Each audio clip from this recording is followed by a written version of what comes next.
What's up, guys, and welcome back. I can't tell you how excited I am to actually own this little Ford Maverick Lariat. I've been having a really good time with it, but one of the things that I think that really kind of sucks about this thing is the fact that we don't have wireless CarPlay. But today what I have is a pretty cool little box here that we're going to install in the truck, and this thing is going to allow us to not only have wireless CarPlay, but a couple extra little things. So I'm going to get this thing installed. I'll show you guys how I'm going to install it. I'll get on the road and I'll show you guys what I think. All right, to show you guys what this thing comes with, this really tiny little box here, which is really cool how small this thing is. We have Type-C to plug it in.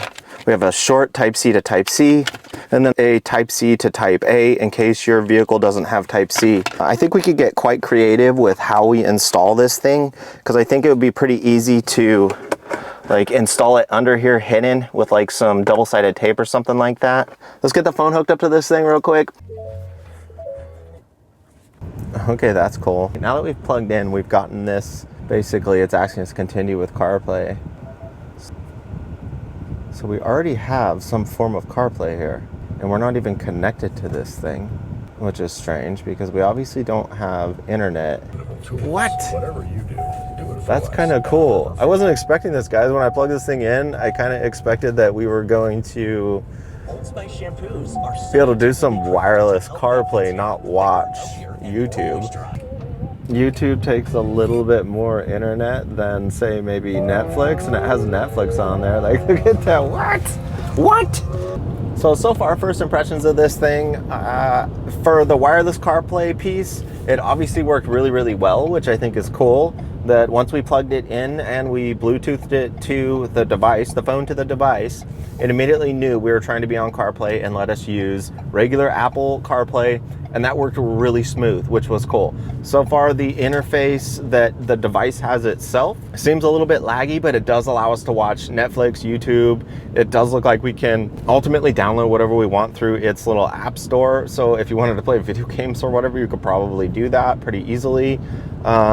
Like I said, it does seem a little laggy, and I'm assuming that's more because of its operating system's probably a little bit slow, where it's the method in which it's going to make us use wireless CarPlay isn't requiring its own processor. It's probably more like a pass-through, allowing the Bluetooth to utilize the wireless CarPlay like most normal cars already have, which is cool. So, and the fact that it gives us wireless CarPlay, very cool. And the fact that it has its own operating system to allow us to do whatever we want to do with it, that part's a little bit on the, maybe the device doesn't have enough power, maybe not enough RAM or a good enough operating system to function as good as I'd like it to. But before I straight up say it's not worth your money, I'm going to spend a week or two with it. I'm going to play with it a little bit more, and then I will give you guys a better conclusion of what I think and how it works.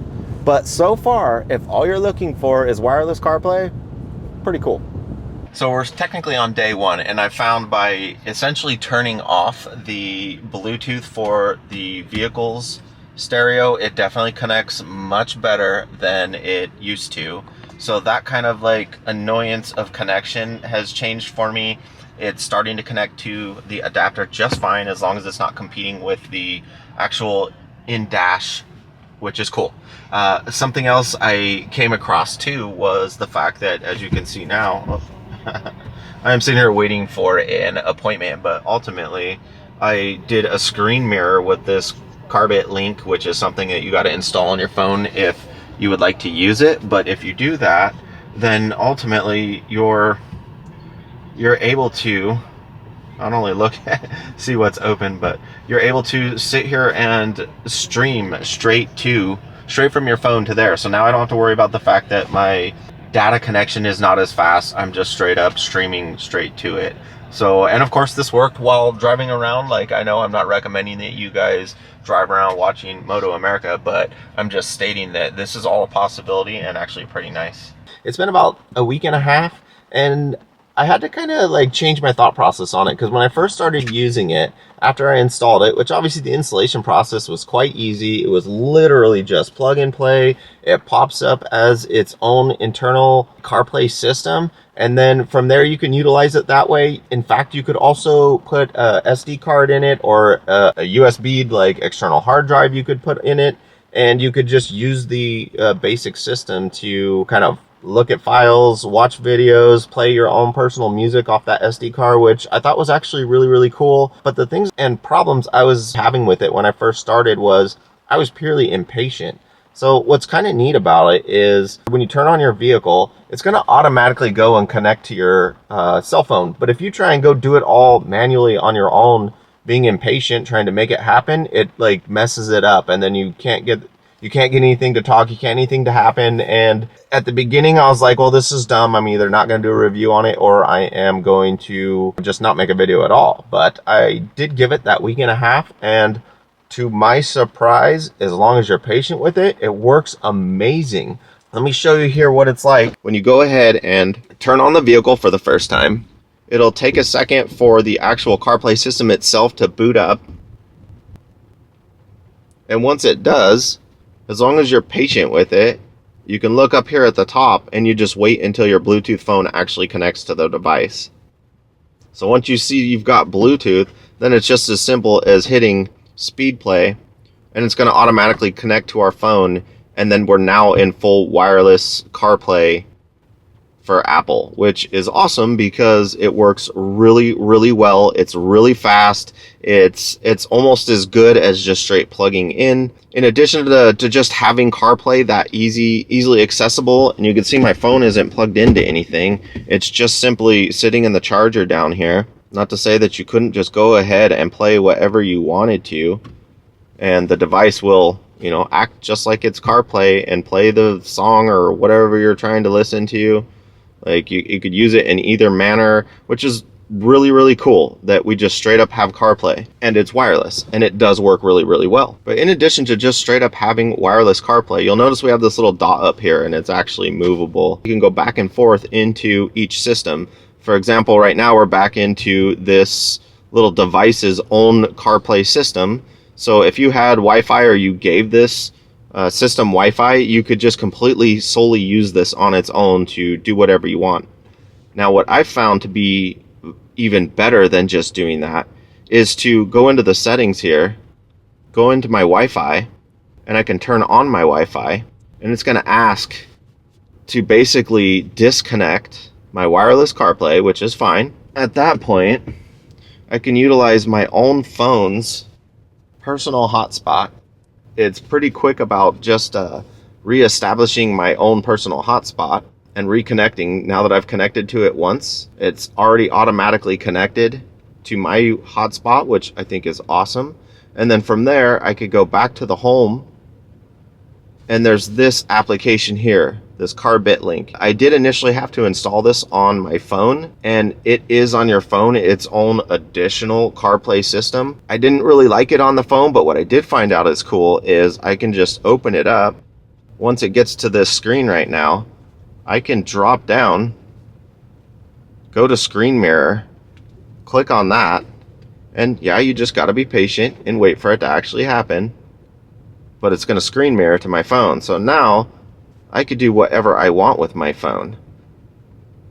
We could just go right around screen mirroring whatever, YouTube, blow it up into full screen, throw my phone on down there, and we are officially just watching whatever you want to watch. I thought that was pretty rad that, you know, we have this capability to do this, and how easy it is because it's using my cell phone's internet and we're just screen mirroring, which means I'm not utilizing my phone's Wi-Fi hotspot connection to make this device work, which in turn works 100 times faster than if I just give Wi-Fi to the box and try and utilize the system itself. So I know that they make another version of this, and that in that other version you could actually just install a SIM card into this box and away you go. Like, I think that would probably be the best way to do it. Not that this isn't like perfect. If you're just purely looking for a way to have wireless CarPlay in here, this is a perfect way to do it. It works very smooth. Like I said at first, like I was always trying to like, oh, why isn't it connecting, and trying harder to like get it to connect before I just waited for the system to do its job. And if you just let it all happen, it works freaking flawlessly. I started off thinking I would not tell you guys about this device, and I wouldn't want to share it with you, but now that I've gotten to mess with it for the week, I think it is definitely worth the money. I think you should grab one up. I'm not saying that you should be watching TV while you're driving down the road, but that is a very easy thing to do with this device. So of course, I will leave links down in the description below. The box itself is fairly inexpensive, and obviously the way it works is insanely impressive. I don't think you could go wrong with this thing. Let me know what you guys think. Is this something you would like? Do you like having those capabilities? So thanks for hanging out with me, guys. Like I said, I'll link this thing down below, and if you want more information, just ask me. I'll let you know. We're getting close to 2 weeks now with this thing, and like I said, I really like it now. We'll see you guys next week. Bye!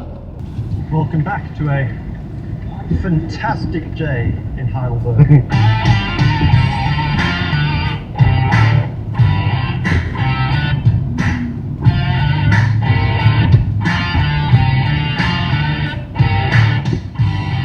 Yes, Mark, stop ruining people's videos.